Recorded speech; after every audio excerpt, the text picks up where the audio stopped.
temática que yo creo que haga la especialidad que ustedes quieran hacer, siempre van a tener un paciente con estas características.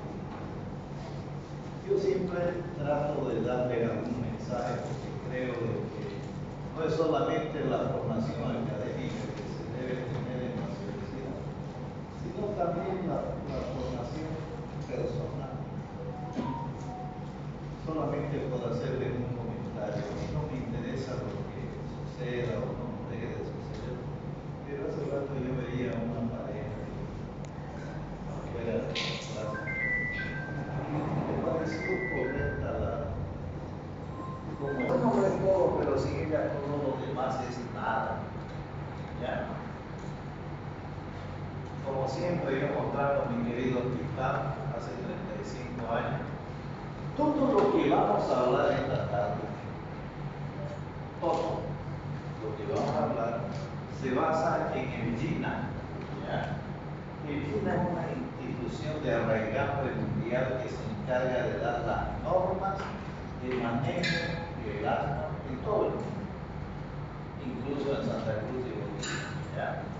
Entonces, desde hace mucho tiempo nos vamos a reunir en mayo de este año en Santiago de Chile, va a ser el último congreso. El año pasado fue en Punta Cana, por si acaso. Entonces siempre, antes era cada 2 años, ahora es cada año. Se ha venido dando las pautas, como ustedes pueden ver a través de los años. El 2020 fue de manera virtual. El 2022 también fue virtual y presencial.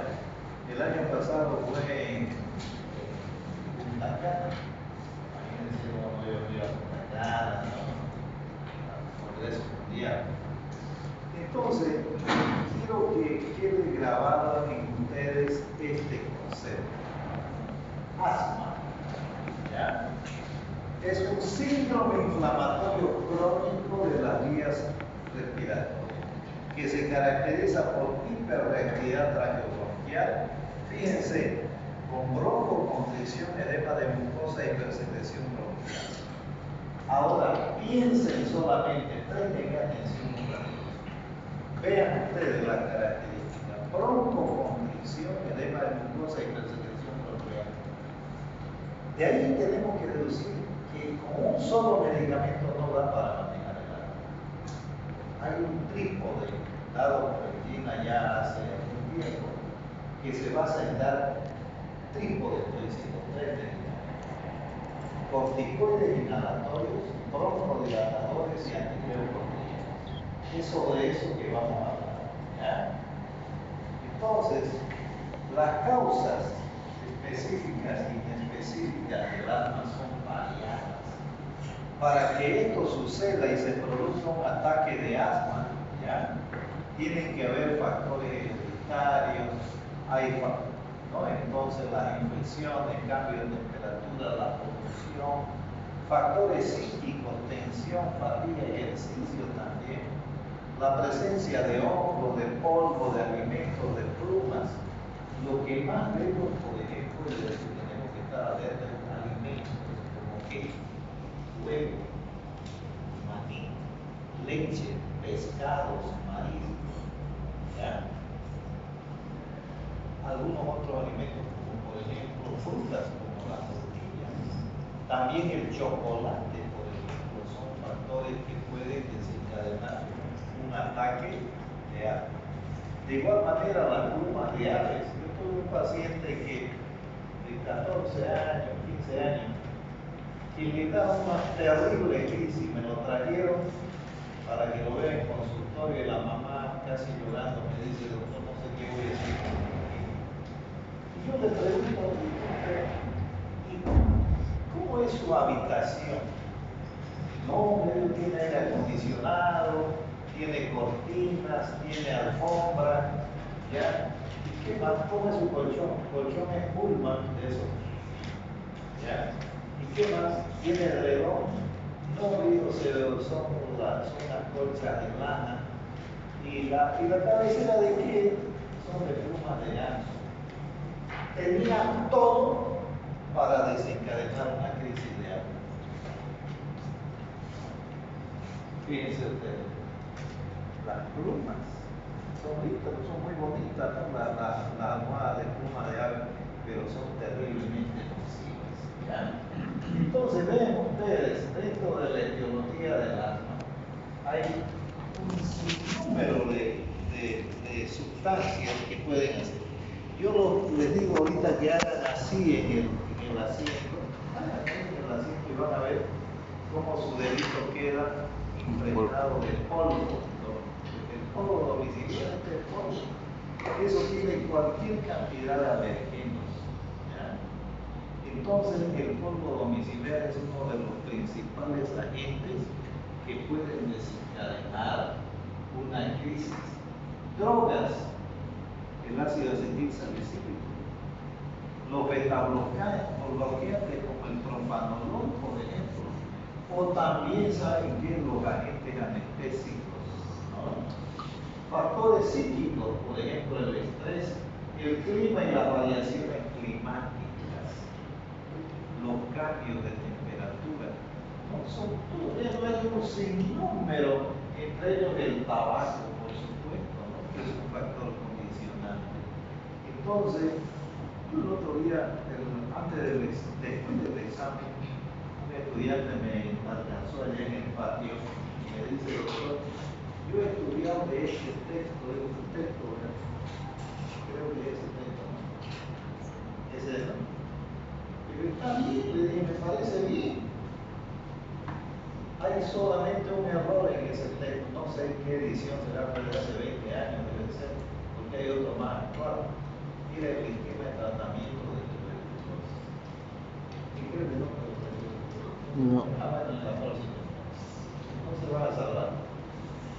Entonces, el esquema recalco de tratamiento de la tuberculosis, sobre todo el esquema 2 de tratamiento, ya no son 3 fases, son solamente 2. Primera fase de 3 meses, segunda fase de 5 meses. ¿Ya? Entonces, ¿cómo se clasifica? Pregunta de evaluación. Por su etiología y por su severidad. Por su etiología en intrínseca y por su severidad en intermitente, persistente, y la persistente puede ser leve, moderada y severa. Si ustedes toman atención, vean aquí que está en rojo, amarillo y verde. Verde es la leve, la moderada es la amarilla y la severa es la que está en color rojo. Eso fue lo que se llamó hace bastante tiempo, en el año 2007 más o menos, el semáforo de la mandíbula. ¿Ya? Es la clasificación de Gina basada en el control. Controlada, parcialmente controlada y no controlada. Hay otros tipos de asma, por ejemplo, la que es desencadenada por ejercicio físico, y esta que seguramente le va a llamar la atención, asma que no es asma, se refiere a lo que antes se denominaba asma cardíaca, con insuficiencia cardíaca. Vean ustedes esta clasificación etiológica, yo la mantengo porque es extremadamente didáctica. Ustedes ahora van a salir sabiendo cómo diagnosticar, qué síntomas, qué tratamiento y qué complicaciones tiene el asma.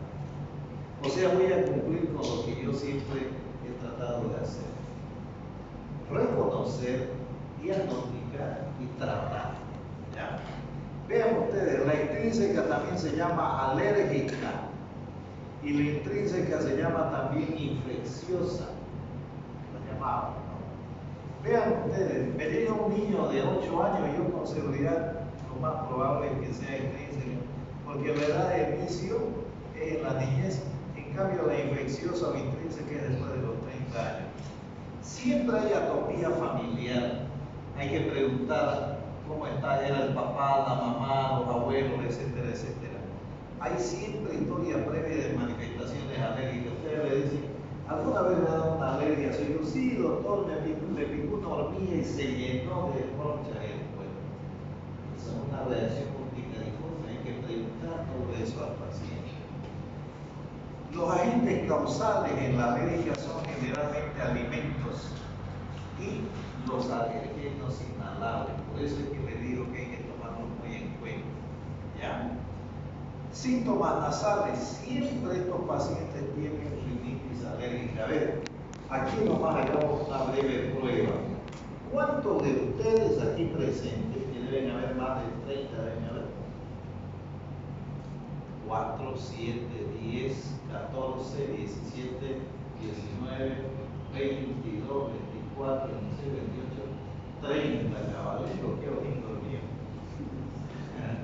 Ya, entonces, ¿cuántos de ustedes se levantan cada mañana, o en la mayoría de las mañanas, con las narices tapadas y estornudando, así como yo veo?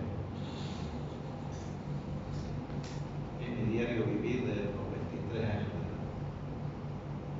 Una respira bien, pero la otra está súper tapada. Esos son síntomas de rinitis. A ver, levanten la mano. 2, 4, 6, 7, 8, 9, 10. Van a ser mis pacientes. Bueno, entonces, eso deben preguntarle ustedes a sus pacientes, ¿ya? Vean, los test cutáneos siempre son positivos y la eosinofilia llega hasta un 15%, en cambio la intrínseca es más del 15%. Esto es importante, los niveles de inmunoglobulina E siempre están aumentados, ¿ya? La respuesta al tratamiento es muy bueno y el pronóstico es bueno. En cambio, en la intrínseca el pronóstico es malo. Entonces, hay otro tipo de asma que se llama pausa inflamatoria. Eso es un grupo de pacientes en los cuales hay poca evidencia de inflamación, pero que sufre un aumento de la musculatura lisa desmesurado, ¿ya? Entonces, recuerden que siempre para que haya un ataque de asma, tiene que haber un estímulo, ¿ya? Un estímulo. Ese estímulo puede ser dado por agentes, por decirle así, climáticos, todo lo que hemos visto, pero también algunos virus, algunas bacterias, algunos hongos, algunos parásitos, agentes químicos, agentes físicos, agentes inmunológicos, ¿ya? Todo eso va a hacer qué cosa, que aumente la producción de factores agregadores plaquetas. ¿Se acuerdan que un día dijimos cuáles son los mediadores inflamatorios? Vitamina, serotonina, radicinina, trombosano, factor de necrosis tumoral, factor agregador de plaquetas, leucotrienos, citoquinas, interleuquinas. Entonces, esto hace que se produzca broncoespasmo, edema de mucosa y hipersecreción bronquial. Eso es lo que se llama síndrome de hiperreactividad traqueobronquial, ¿ya?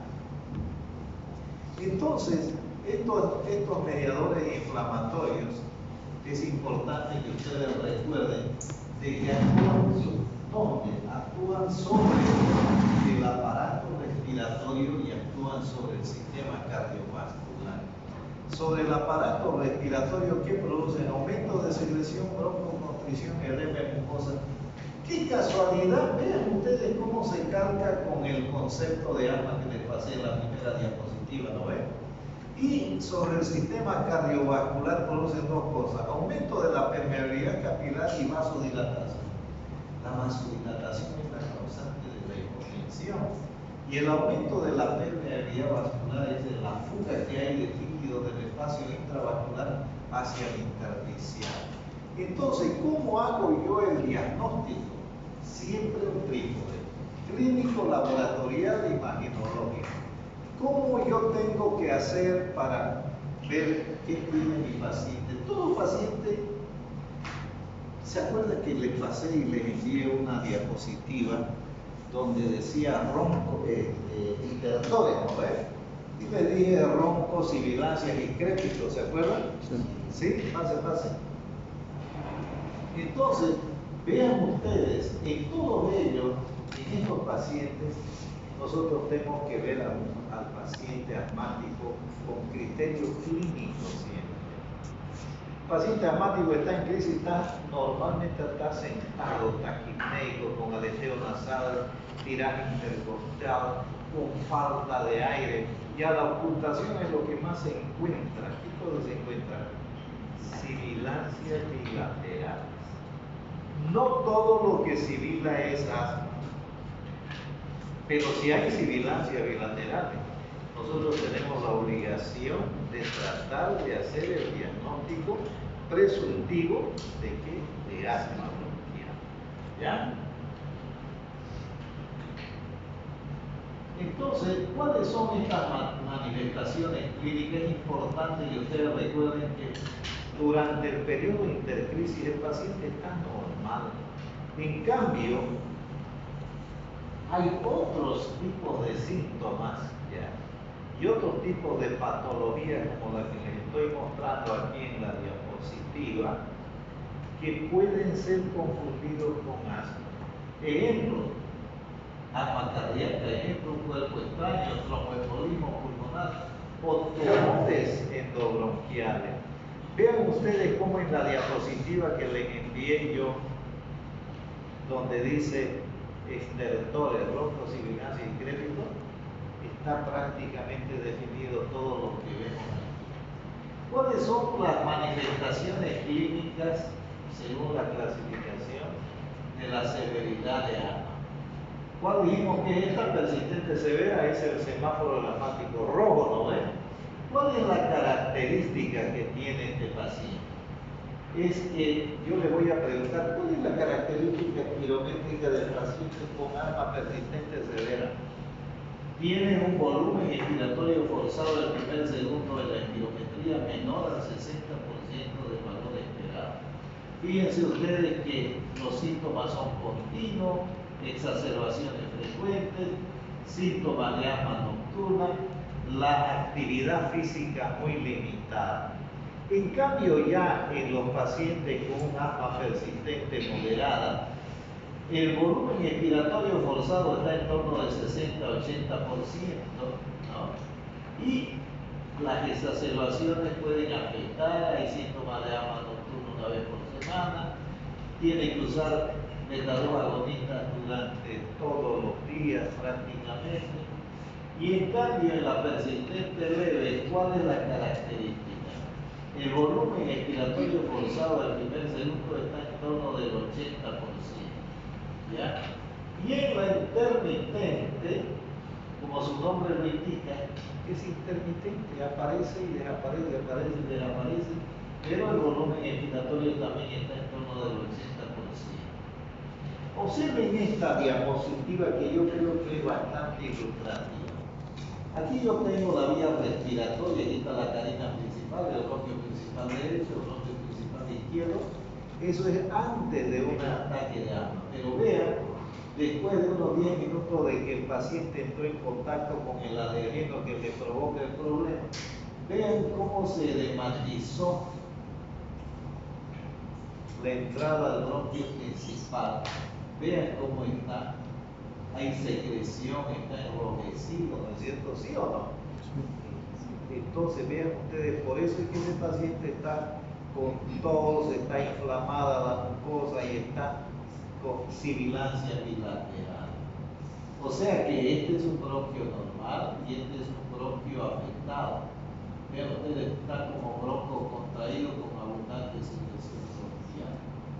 ¿Ya? Entonces es importante que ustedes, cuando atiendan a un paciente con una hipótesis de asma, le dediquen todo el tiempo posible para averiguar los síntomas pregresos de antes de la crisis. ¿Ya? Hacer una historia clínica retrospectiva preguntándole sobre antecedentes familiares. Hay que preguntar los antecedentes personales, si algún tipo de alimento le hace mal, le provoca alguna cosa. Generalmente, vean acá en nuestro medio, yo he tenido un sinnúmero de pacientes que reaccionan muy desfavorablemente, ¿saben a qué? Al famoso baigón. ¿Saben qué? El baigón es para matar chulupi, hormiga y todo eso, ¿no? ¿Y saben por qué? Ese es un órgano fosforado. Es un órgano fosforado que al inhalarlo les produce una reacción inflamatoria terrible con crisis de asma muy severa. ¿Ya? Entonces, ¿cómo hacemos el diagnóstico clínico? A través de lo que acabamos de mencionar. La historia, ¿de acuerdo? ¿Qué más? El diagnóstico de laboratorio. Antes se hacía lo que se llama el test de provocación. Actualmente hacemos el test de broncodilatación. Presten atención, pregunta de evaluación. ¿Cómo hago yo el diagnóstico de un paciente asmático? Uno, con una espirometría, una prueba de función pulmonar, más test o prueba de broncodilatación. Si mi paciente, recuerden, mejoró más del 12% más o más de 200 ml o más, ese paciente es un asmático. Si no mejoró nada, es un EPOC probablemente, y si mejoró a medias, es un cuadro mixto. Pero también hay otra forma laboratorial. Todos los pacientes asmáticos tienen tos y tienen secreción, creo que la pregunté esa, no me acuerdo. Secreción blanca cristalina como si fuera clara de huevo. ¿La pregunté? Sí. ¿Y la respondieron bien? Sí. ¿La mayoría? Sí. Ah, bueno, está bien. Entonces la secreción es blanca cristalina como si fuera clara de huevo. ¿Ya?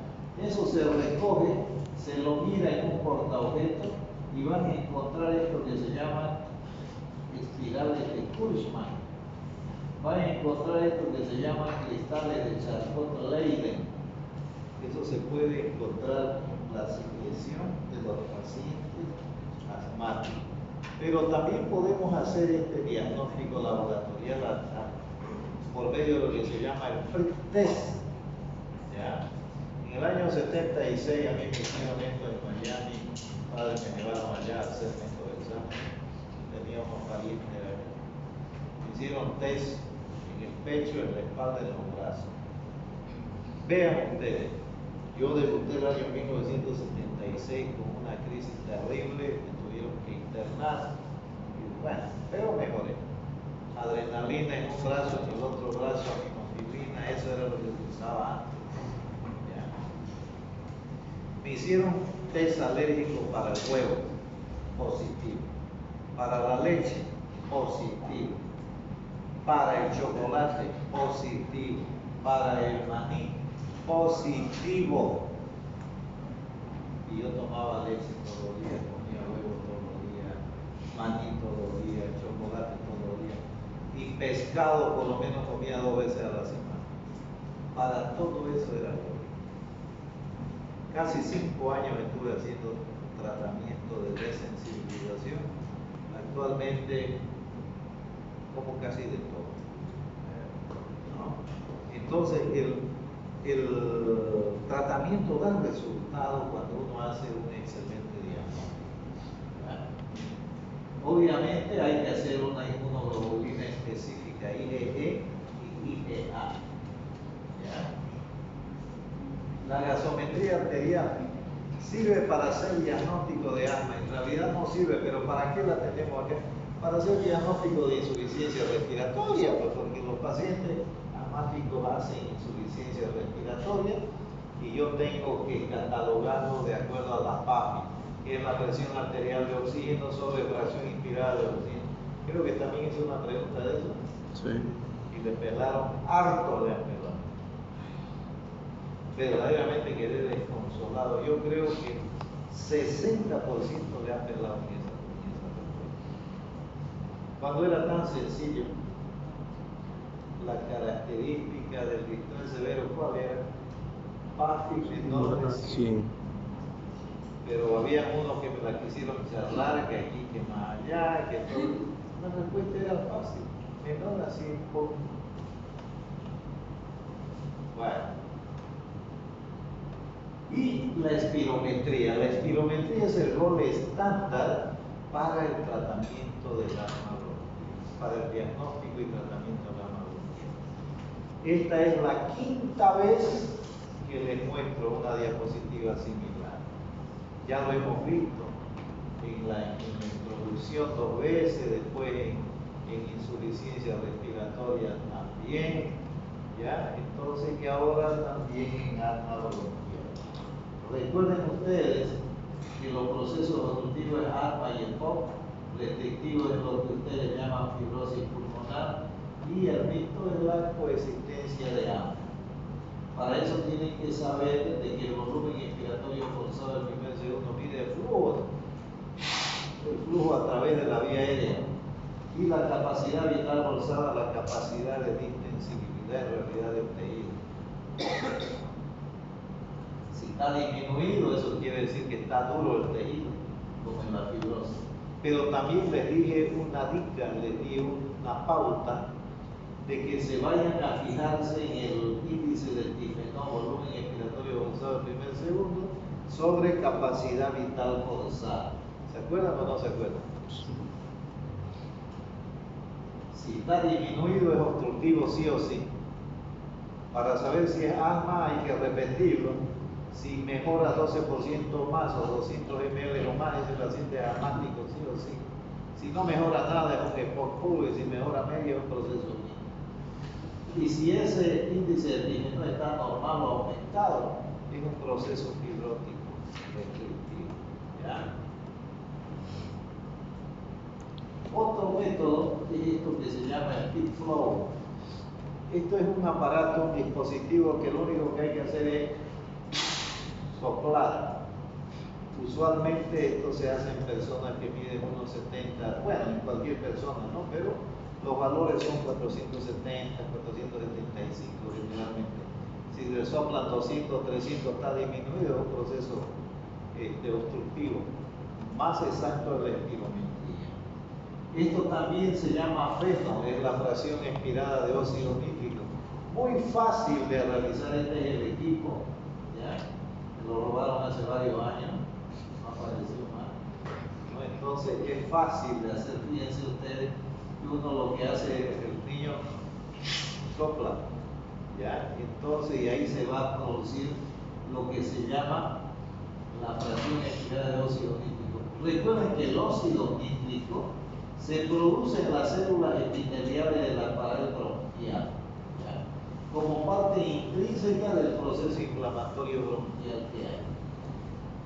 La producción de óxido nítrico aumenta cuando hay una inflamación eosinófila de la vía respiratoria. O sea que prácticamente nos hace el diagnóstico. En los pacientes que tienen de 4 a 8 años se usa un límite de 10 partes por billón, y en los pacientes de 8 a 75 años se utilizan 20 partes por billón. ¿Ya? Entonces, ¿qué tengo yo que hacer a mi paciente? Tengo que tratarlo, pero para eso yo necesito qué cosas saber. Y ahí, a ver, ¿quién me preguntó de fármacos en vía respiratoria? ¿Vos? ¿Cómo es tu nombre? Kevin. Kevin Costner, ¿no? Sí. Muy bien, Kevin. Esa iniciativa es muy buena. Anderson, anotarle a él, ¿ya? Farmacología del aparato respiratorio. Hacerlo, me parece que vos vas a ser mi homólogo, espero que sea. ¿De acuerdo, Kevin? Ya. ¿Ya?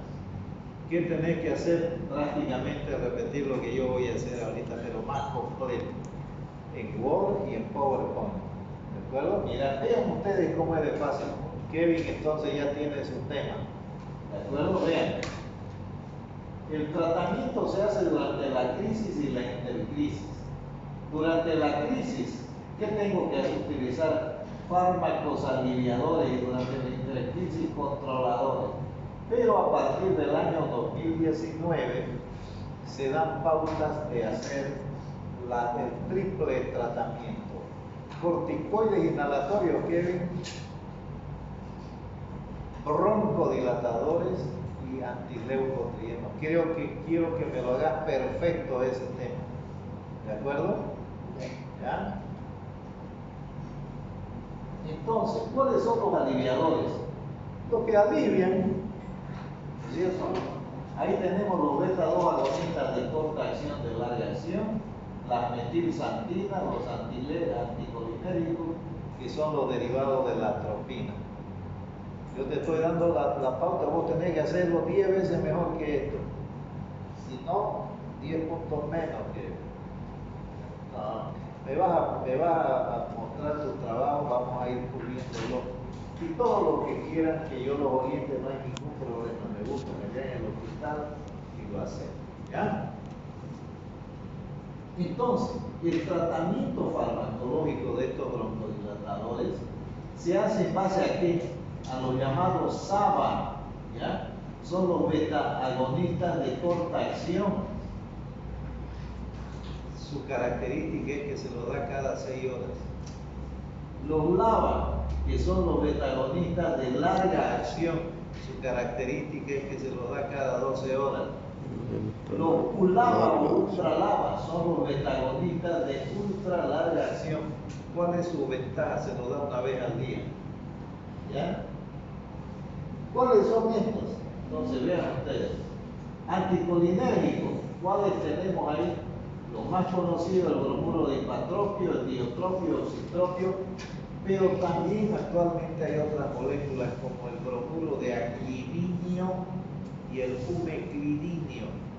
Hay otras dos más que han salido, así que la van a incluir ahí. ¿Listo?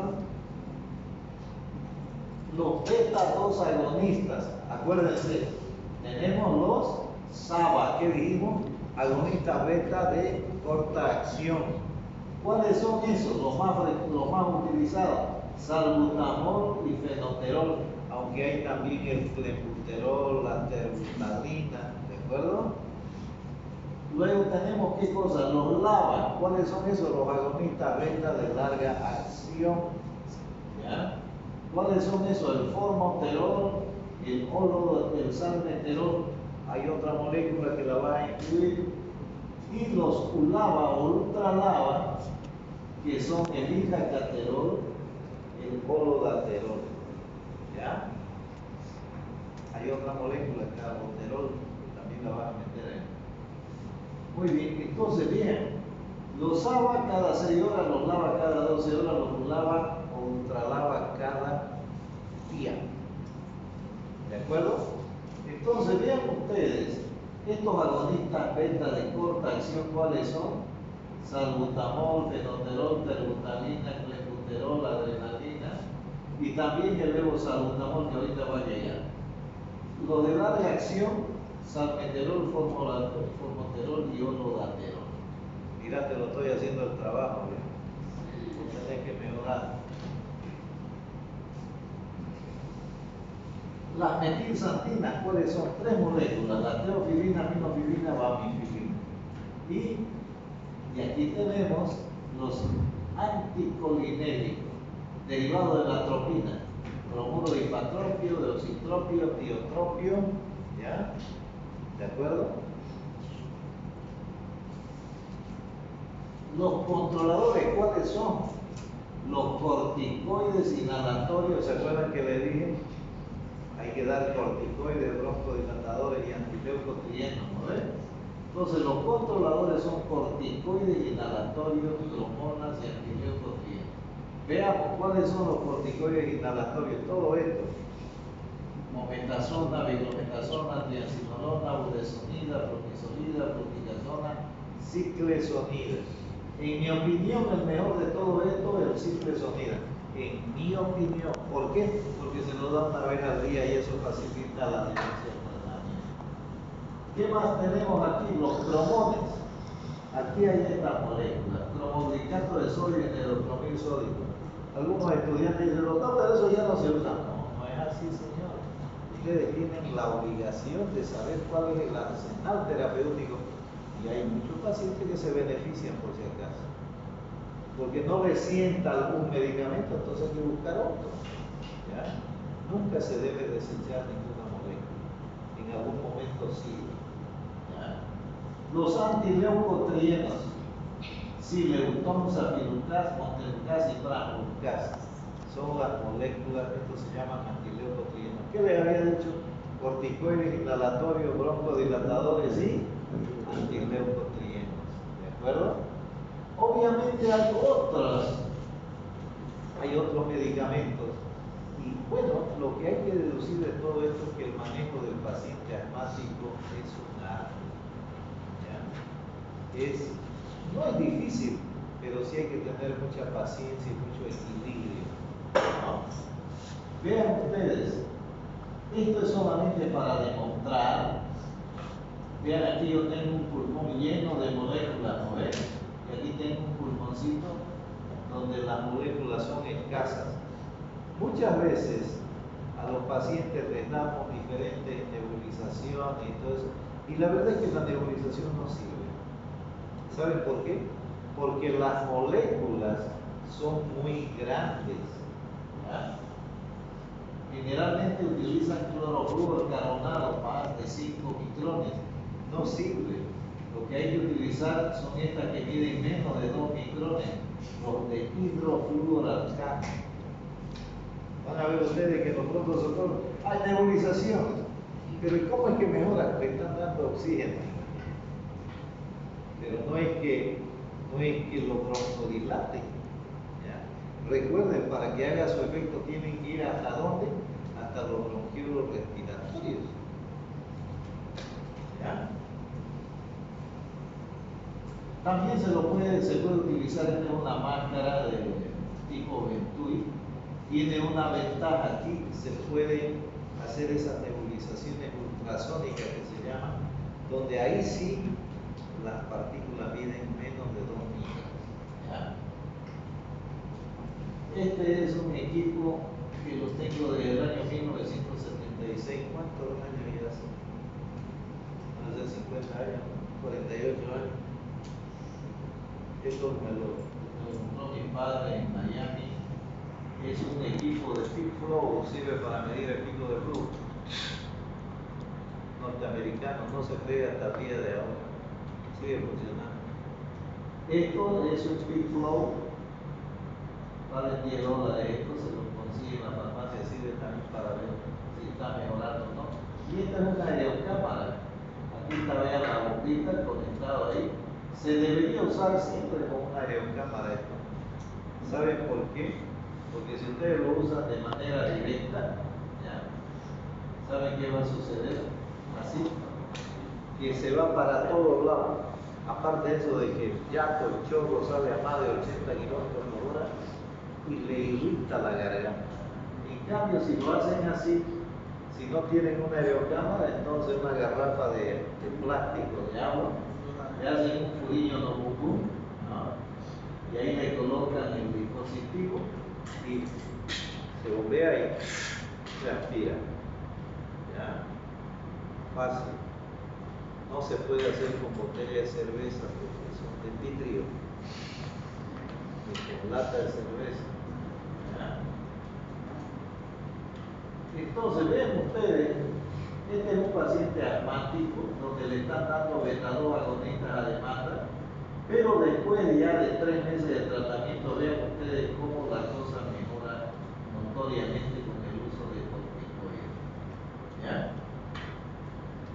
Quiero darle este mensaje, ¿ya? Si este hombre dijo tal semejante cosa, hay que tomarlo en cuenta, ¿no? Vean lo que dice. Nunca considere el estudio como una obligación. Espero que ustedes no estén obligados a estudiar, sino como una oportunidad para penetrar en el bello y maravilloso mundo del saber. ¿Se acuerdan que el primer día de clase les dije que no tengan miedo de preguntar, no tengan temor de preguntar? Si dudan, pregunten, y si no saben, pregunten igual, porque nadie nació sabiendo. Lo que yo aprendí hasta ahora, no lo aprendí de la noche a la mañana, fue a través del tiempo, ¿no? Entonces, pregunten y pregunten, y creo que ningún docente debería molestarse porque le pregunten. Más bien deberían sentirse satisfechos porque quiere decir que le están atendiendo, en mi opinión. Entonces, en el asma grave también hay otras moléculas que podemos usar, como el sulfato de magnesia, por ejemplo, ¿ya? Que también lo usan en el, ¿cómo se llama? En el parto, ¿no? Sulfato de magnesia, y también otra molécula como esta que se llama heliox. Es una combinación de helio al 70% con oxígeno al 30%. Sirve.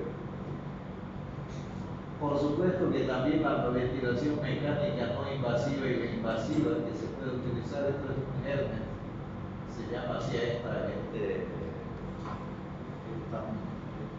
escafandra. ¿Ya?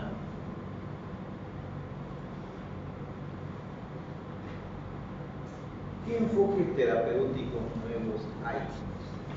O han aparecido muchos, pero vamos a destacar algunos. Por ejemplo, esto que se llama omalizumab, es un anticuerpo monoclonal. Se lo llama también vacuna anti-IgE. ¿Se acuerdan que dijimos que había que hacer un examen de qué? De inmunoglobulina E. Cuando está con tenores muy elevados y el paciente no consigue mejorar, se puede utilizar el omalizumab. ¿Cuál es el problema? Es caro. Muy caro, pero es muy bueno. También, si ustedes recuerdan, les hablé también de que el factor de necrosis tumoral interviene como mediador inflamatorio. El etanercept y el taclizumab, que también es un anticuerpo monoclonal, pueden servir. ¿De acuerdo? ¿Qué más? El famoso indacaterol y carmoterol, ahí está Kevin. Otras nuevas terapéuticas son el roflumilast, que también se lo utiliza para el EPOC. ¿Ya? ¿Está yendo, no? Kevin, sí, tenés que hacerlo 10 veces mejor que eso.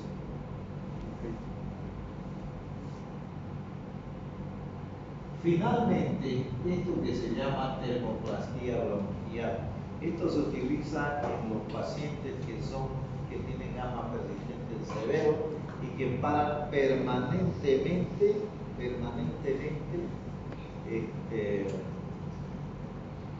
broncocontraídos. Es un método mecánico. Yo lo vi en el año 1988 en el Congreso de la LAC en 2008 en Brasilia, lo mostraron.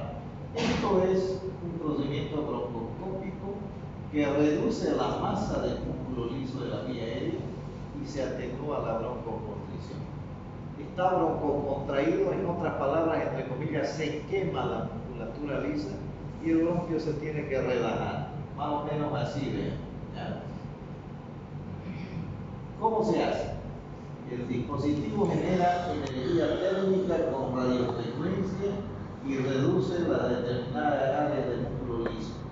Se lo hace en 3 sesiones, por si acaso. 3 sesiones que duran aproximadamente 1 hora y se intercalan con periodos de 3 semanas. Ahora lo hago, después de 3 semanas otra, después de 3 semanas otra. ¿Ya? Todo se hace con anestesia local. El paciente nunca está durmiendo. ¿Ya? Este es el equipo, ven, aquí está el fibroscopio, entra, aquí está la cabeza del catéter y se produce, se libera la energía radiante de radiofrecuencia y el bronquio que estaba contraído se lo libera y el paciente respira mejor. ¿De acuerdo? ¿Qué tratamientos no recomendados? Así como sabemos lo que debemos hacer, también hay que saber lo que no se debe hacer. ¿Qué no se recomienda? Los mucolíticos. ¿Acaso no es un síndrome de hipersecreción bronquial? El paciente ya está con cualquier cantidad de secreciones. ¿Para qué le van a hacer aumentar más la secreción? No se debe dar expectorante. El paciente ya está tosiendo de por sí porque tiene inflamada la mucosa bronquial.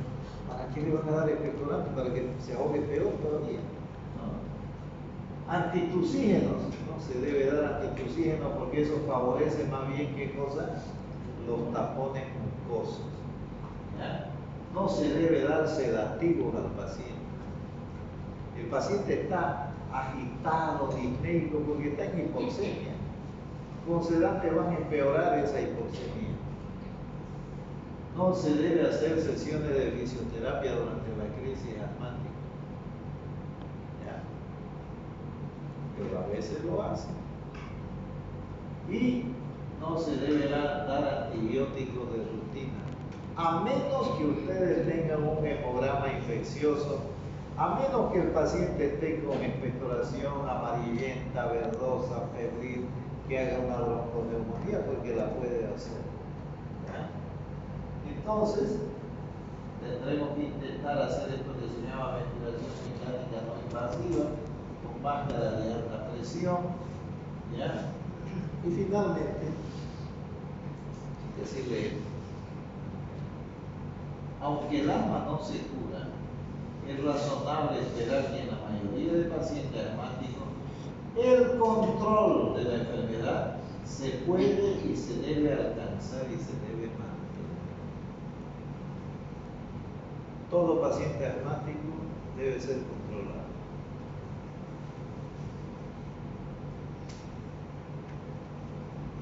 Finalmente, el mejor tratamiento del estado asmático es tratarlo 3 días antes de que ocurra. O sea que hay que prevenir todo eso. ¿De acuerdo? ¿Para qué? Para evitar esto que se llama remodelamiento bronquial. Aquí yo tengo un bronquio permeable, vean. Pero aquí tengo un bronquio remodelado. Vean la camada muscular grande, lleno de secreciones, bronco contraído. Esto es lo que se puede mejorar con lo que se llama termoplastia bronquial. Pero, recuerden que es un procedimiento caro. ¿De acuerdo?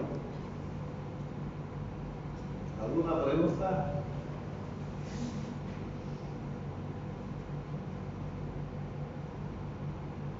Cierra la luz.